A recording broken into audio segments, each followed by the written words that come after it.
warahmatullahi wabarakatuh. Halo anak-anak semua, apa kabarnya hari ini? Semoga kalian semua dalam keadaan sehat walafiat ya. Amin ya robbal alamin.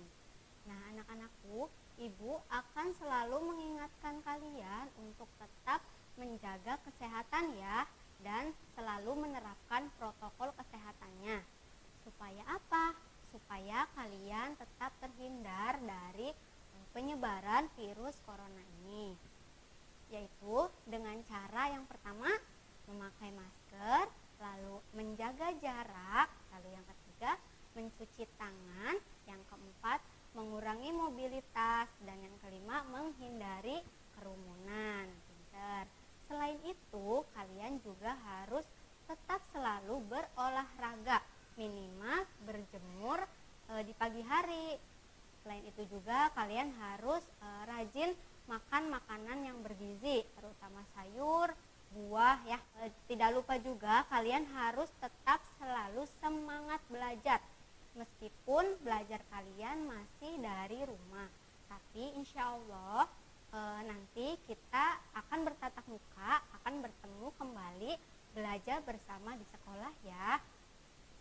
Nah, sebelum memulai pelajaran, alangkah lebih baiknya kalian siapkan dulu alat tulisnya. Siapkan dulu bukunya, pulpen, pensil, atau alat tulis yang lain untuk memudahkan kalian dalam pembelajaran hari ini. Tidak lupa juga kita berdoa terlebih dahulu sebelum belajar sesuai dengan kepercayaan dan agamanya masing-masing, agar ilmu yang kita pelajari hari ini dapat bermanfaat bagi kita semua. Kalian sudah siap belajar? Sudah Bu, sip, bagus. Kalau begitu kita mulai ya. Materi yang pertama. Nah, pembelajaran kalian hari ini akan ditemani oleh Ibu Desta dari SDN Pengampon 2. Materi hari ini yaitu kelas 5, tema 2, udara bersih bagi kesehatan. Subtema 3, memelihara kesehatan organ pernapasan manusia. Nah, tujuan pembelajaran kita hari ini, yang pertama, siswa mampu mengidentifikasi cara memelihara kesehatan organ pernapasan manusia. Lalu yang kedua, siswa mampu menyebutkan informasi terkait dengan pertanyaan apa, siapa, di mana, kapan, bagaimana, dan mengapa. Lalu yang ketiga, siswa mampu mengidentifikasi peran ekonomi dalam kehidupan masyarakat. Jadi ada 3 tujuan pembelajaran kita hari ini. Kalian siap untuk menyimak pelajaran hari ini dengan baik ya. Pertama, kita tentu selalu menjaga kesehatan tubuh, termasuk kesehatan organ pernapasan. Namun seringkali faktor lingkungan sangat besar mempengaruhi kesehatan kita. Nah, sekarang kalian perhatikan di depan itu ada gambar apa ya, coba? Ya, di situ ada gambar pabrik ya, ada gambar pabrik, ada gambar gedung yang tinggi, lalu ada gambar kendaraan bermotor, di situ ada mobil angkot, ada motor, juga ada pejalan kaki yang menggunakan masker. Nah, dari gambar tersebut di situ ada pabrik yang mengeluarkan asap ya dari cerobongnya. Nah, selain gambar pabrik, di situ ada gambar kendaraan bermotor. Nah, kendaraan bermotor di situ juga sedang mengeluarkan asapnya, kabut asap ya. Nah, asap itu merupakan hasil pembakaran dari kendaraan bermotor tersebut.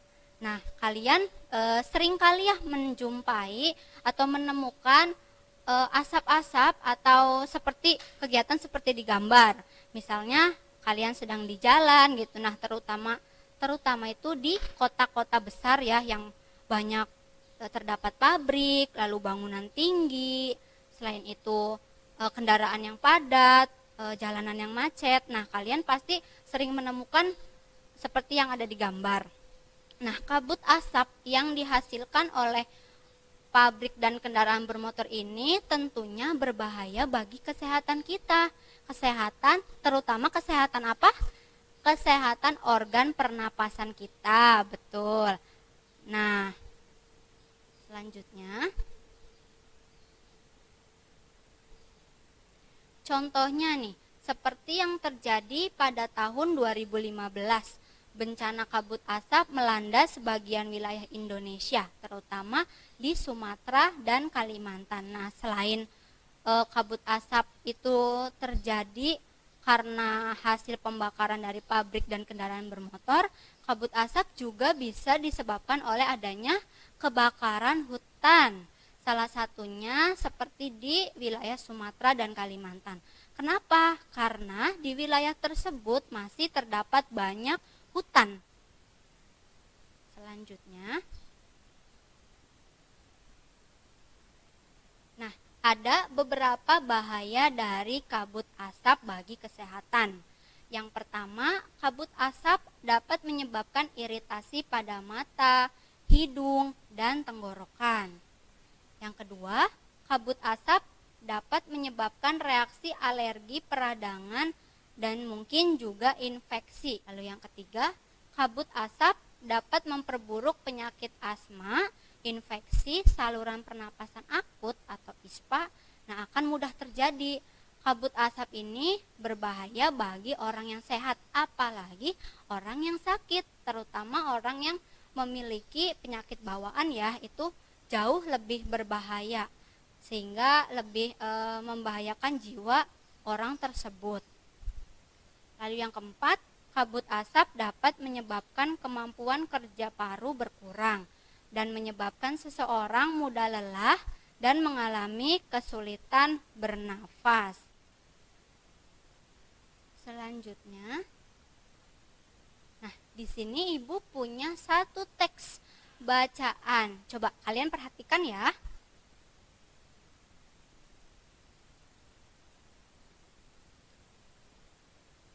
Kabut asap merupakan asap dan kabut yang bercampur menjadi satu. Kabut adalah uap air yang berkondensasi atau mirip awan yang melayang di dekat permukaan tanah. Sementara asap adalah uap hasil pembakaran. Oleh karena itu, kabut asap termasuk dalam pencemaran udara.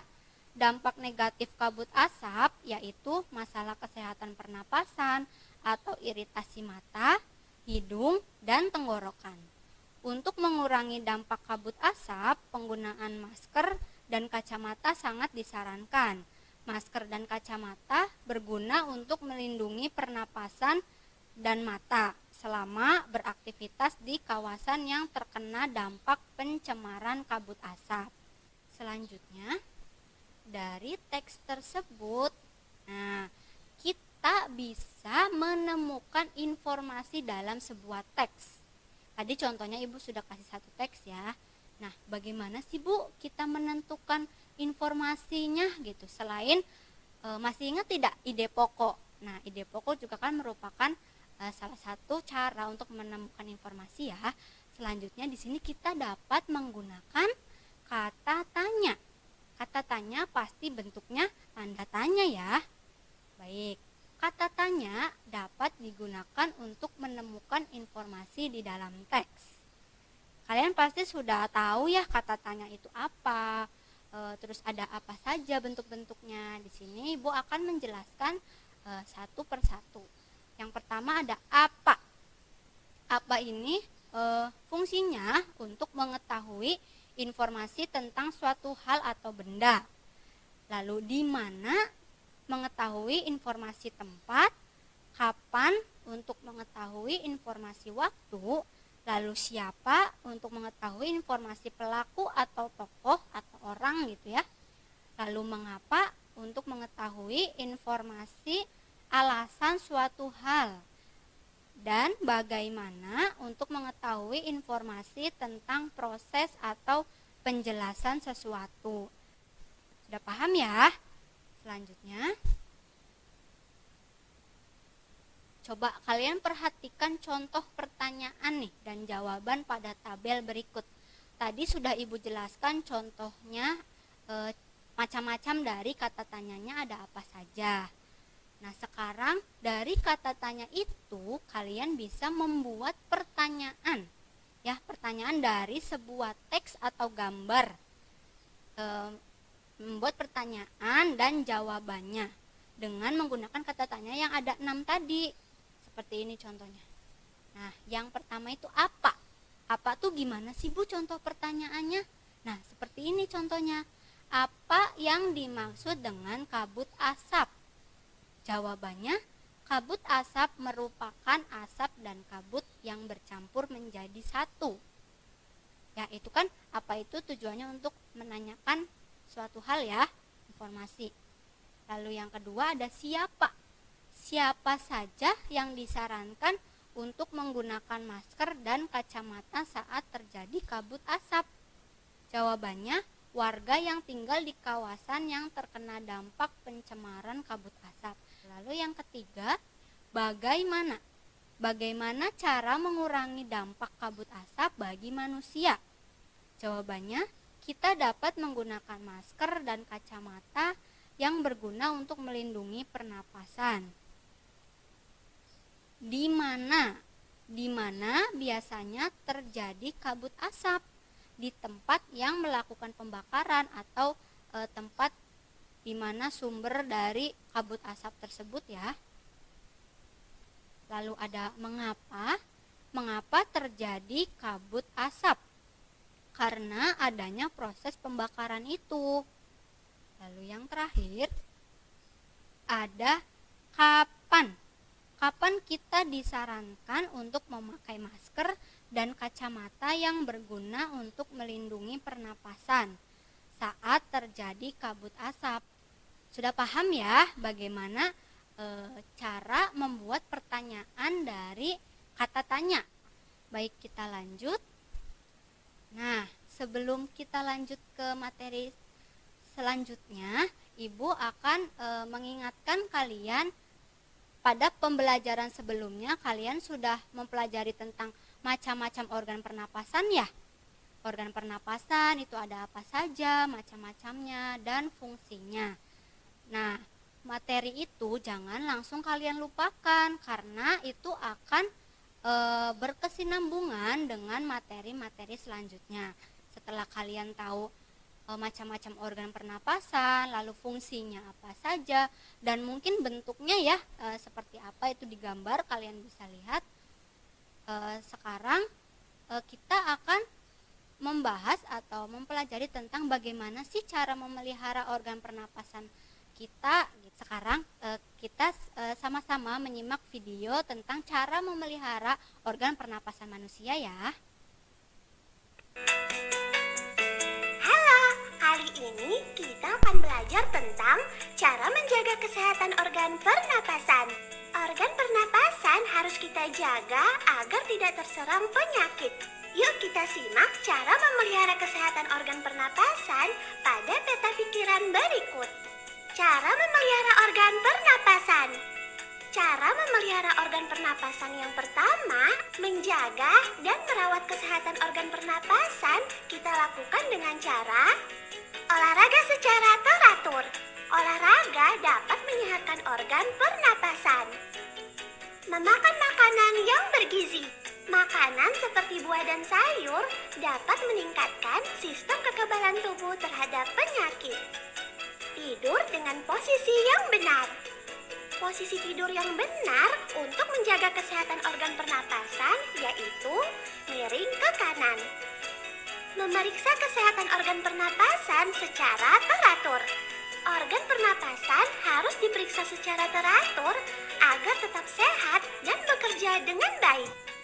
Cara memelihara organ pernapasan yang kedua, menghindari zat-zat yang dapat merusak organ pernapasan, kita dapat melakukannya dengan cara tidak merokok. Merokok dapat mengganggu kesehatan organ pernapasan dan menyebabkan penyakit kanker paru-paru. Menghindari asap rokok dan asap kendaraan. Asap rokok dan asap kendaraan dapat membuat kita batuk dan sesak napas. Menggunakan masker jika berada di lingkungan yang berdebu. Debu dapat membuat kita bersin-bersin, bahkan sesak napas. Dengan menggunakan masker, kita dapat menghalangi debu masuk ke hidung dan mulut kita. Menghindari makanan dan minuman yang dapat mengganggu organ pernapasan. Makanan dan minuman yang dapat mengganggu organ pernapasan diantaranya yaitu makanan dan minuman yang banyak mengandung gula, makanan berminyak, serta minuman bersoda dan beralkohol. Menghindari benda-benda yang menjadi pemicu alergi. Organ pernapasan dapat terganggu karena alergi terhadap suatu benda. Benda yang menjadi pemicu alergi antara lain debu, udara dingin, dan bulu. Cara memelihara organ pernapasan yang terakhir adalah menjaga kebersihan lingkungan sekitar. Kita bisa melakukannya dengan cara memastikan adanya ventilasi di rumah untuk menjaga sirkulasi udara. Ventilasi membuat udara dalam rumah tetap segar dan bersih sehingga bermanfaat bagi kesehatan organ pernapasan. Membersihkan lingkungan dari sampah secara teratur. Sampah harus kita bersihkan secara teratur. Jika tidak, sampah dapat menimbulkan bau tidak sedap sehingga tidak sehat untuk sistem pernapasan kita. Menanam pohon dan tanaman. Pohon dan tumbuhan hijau dapat menyerap karbon dioksida dan menghasilkan oksigen yang bermanfaat bagi kesehatan organ pernapasan kita. Menjaga kelembapan ruangan. Ruangan yang lembab adalah tempat berkembangnya bakteri dan virus yang dapat mengganggu sistem pernapasan. Oleh karena itu, hendaknya kita membiarkan cahaya matahari masuk ke dalam ruangan agar ruangan tidak lembab. Nah, sekarang kita sudah tahu cara memelihara organ pernapasan, bukan? Mari kita pelihara organ pernapasan kita dengan semestinya. Dah! Nah, kalian sudah melihat ya video tadi bagaimana cara memelihara organ pernapasan. Nah, cara menjaga kesehatan organ pernapasan manusia di sini rangkuman atau garis besar dari yang ada di video tadi. Yang pertama ada berolahraga secara teratur, lalu yang kedua ada menghindari zat-zat yang merusak organ pernapasan, lalu yang ketiga ada merawat organ pernapasan, lalu yang keempat menjaga kebersihan lingkungan sekitar. Selanjutnya, wah ada gambar apa itu Bu? Coba menurut kalian ini gambar apa ya? Ya betul, gambar tumpukan sampah. Banyak sekali ya sampahnya. Nah, masalah sampah menjadi masalah yang umum dihadapi masyarakat. Tentunya setiap hari kalian pasti menemukan sampah ya. Entah di dalam rumah atau di dalam kamar kalian juga ada sampah. Terus di depan rumah kalian, di sekitar rumah atau bahkan di jalan. Kalian pergi kemana pasti menemukan ada sampah. Entah itu yang sedikit atau yang tumpukan sampah yang banyak. Nah, kenapa ada gambar sampah Bu? Kira-kira kalau tumpukan sampah yang terlalu banyak menggunung seperti itu dapat mengganggu apa ya? Ya betul, mengganggu organ pernapasan kita juga. Selain dari kabut asap yang tadi ya, ada beberapa sikap kalian yang dapat kalian lakukan untuk terhadap kebersihan lingkungan. Contohnya tadi yang sudah Ibu jelaskan, kalian harus rajin membersihkan lingkungan, kalian harus rajin membuang sampah atau tidak membuang sampah sembarangan gitu, harus pada tempatnya. Di sini ada sikap tanggung jawab terhadap kebersihan lingkungan. Masyarakat harus sadar akan kewajibannya menjaga kebersihan lingkungan. Misalnya, tidak membuang sampah sembarangan, menjaga kebersihan lingkungan, mengikuti kerja bakti membersihkan lingkungan. Nah, ada dua kemungkinan seseorang dalam menyikapi kebersihan lingkungan nih. Ada yang bertanggung jawab dan tidak bertanggung jawab. Contoh dari hasil sikap tanggung jawab terhadap kebersihan lingkungan yaitu lingkungan menjadi bersih dan nyaman, lalu terhindar dari penyakit, lalu timbulnya kepedulian. Ada juga hasil dari tidak memiliki rasa tanggung jawab terhadap kebersihan lingkungan. membuat aliran sungai tersumbat, menimbulkan bau tidak sedap, lalu mencemari lingkungan, dan menjadi sumber penyakit.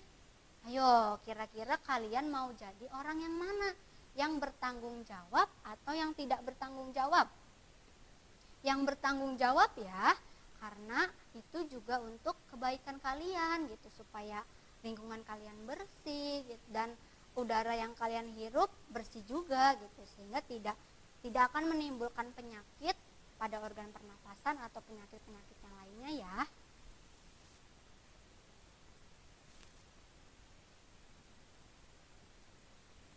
Nah, tadi kita kembali lagi ke tentang sampah. Nah, sampah itu kan menumpuk ya, tidak akan bisa dikurangi gitu, karena setiap hari kita pasti memproduksi sampah, entah itu hasil dari makanan kita atau hasil dari bungkusan benda yang kita beli atau apapun itu, pasti nanti akhirnya akan menjadi sampah. Kalau sampah kita tidak rutin membuangnya gitu, maka akan semakin menumpuk dan menimbulkan bau yang tidak sedap. Dari sampah itu yang bisa kalian daur ulang atau kalian bisa menggunakannya kembali untuk dijadikan barang-barang tertentu dan lebih bermanfaat. Contohnya, nah kalian bisa perhatikan di sini ada gambar pot bunga ya, pot bunga dari botol minum bekas yang bisa digantung, ditempel atau dijadikan vas bunga untuk hiasan di meja kalian. Lalu ada bungkus bekas deterjen atau bekas makanan yang lainnya, kopi atau apapun. Nah itu bisa kalian gunakan atau bisa kalian daur ulang, bisa dijadikan tas atau dompet atau mungkin di sini ada payung ya. Nah, kegiatan daur ulang ini akan sangat bisa mengurangi tumpukan sampah gitu. Tentunya kita pilihkan dulu sampah-sampah yang memungkinkan masih bisa kita gunakan untuk didaur ulang. Selain itu juga kegiatan mendaur ulang bisa membuka lapangan pekerjaan. Kalian tahu tidak kenapa? Kenapa ya? Karena kalian bisa memanfaatkan kegiatan ini untuk di sekitar kalian. Nah, kegiatan daur ulang tadi ya, atau mengajak orang-orang sekitar untuk melakukan kegiatan itu merupakan termasuk ke dalam kegiatan ekonomi. Ada yang tahu kegiatan ekonomi itu apa? Yang pertama ada yang namanya produksi. Nah, produksi ini merupakan kegiatan menghasilkan barang. Menghasilkan barang ya, jadi kita awal membuat itu disebutnya produksi. Nah, orang yang melakukan kegiatan produksi disebut produsen. Paham? Paham ya? Lalu yang kedua ada konsumsi. Nah, konsumsi ini yaitu kegiatan menghabiskan barang atau memakai barang. Pelakunya atau orangnya yang melakukan kegiatan konsumsi disebut konsumen. Lalu yang ketiga ada distribusi. Distribusi merupakan kegiatan menyalurkan barang. Orang yang melakukan kegiatan distribusi disebut distributor. Ada latihan soal. Pertanyaannya, yang pertama, sebutkan 6 macam kata tanya. Nah, kata tanya ada apa saja tadi? Yang masih ingat? Simpan dulu jawabannya. Kita lanjut nomor 2. Sebutkan 2 cara menjaga organ pernapasan manusia. Sebutkan 3 jenis kegiatan ekonomi. Yang keempat, sebutkan 2 sikap tanggung jawab terhadap kebersihan lingkungan. Sama. Jawaban nomor 1 kira-kira apa? Ya, 6 macam kata tanya itu ada apa, siapa, di mana, mengapa, dan bagaimana. 2 cara menjaga organ pernapasan manusia. Ada apa saja caranya? dengan berolahraga secara teratur dan menjaga kebersihan lingkungan sekitar. Lalu 3 jenis kegiatan ekonomi. Nah, baru kita bahas tadi. Yang pertama ada produksi, lalu konsumsi, dan distribusi. Pintar. Oke, pertanyaan terakhir. 2 sikap tanggung jawab terhadap kebersihan lingkungan. Coba ada apa saja?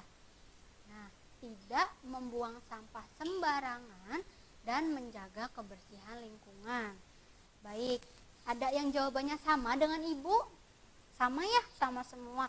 Karena kalian pasti memperhatikan apa yang Ibu sampaikan tadi. Sehingga kalian bisa dengan mudah menjawab pertanyaan yang Ibu berikan. Sudah sampai kesimpulan nih. Jadi, kesimpulan dari materi yang kita pelajari hari ini apa saja? Pertama, kata tanya dapat digunakan untuk menunjukkan informasi di dalam teks. Ya, kata apa, siapa, di mana, kapan, mengapa, dan bagaimana. Dan yang cara dan organ pernapasan manusia. Tadi ada 4 ya garis besarnya. Ada berolahraga secara teratur, mengurangi zat-zat yang dapat mengganggu organ pernapasan, lalu kita harus merawat organ pernapasan itu sendiri, menjaga kebersihan lingkungan. Ketiga, ada jenis kegiatan ekonomi, dibagi menjadi 3, yaitu produksi, konsumsi, dan distribusi. Pelaku-pelakunya juga ada yang disebut produsen, konsumen, dan distributor. Sikap tanggung jawab terhadap kebersihan lingkungan. Ada yang tidak bertanggung jawab ya, ada yang bertanggung jawab. Nah, tentunya kalian harus bisa memiliki sikap tanggung jawab ya terhadap kebersihan lingkungan supaya lingkungan kalian menjadi lebih bersih.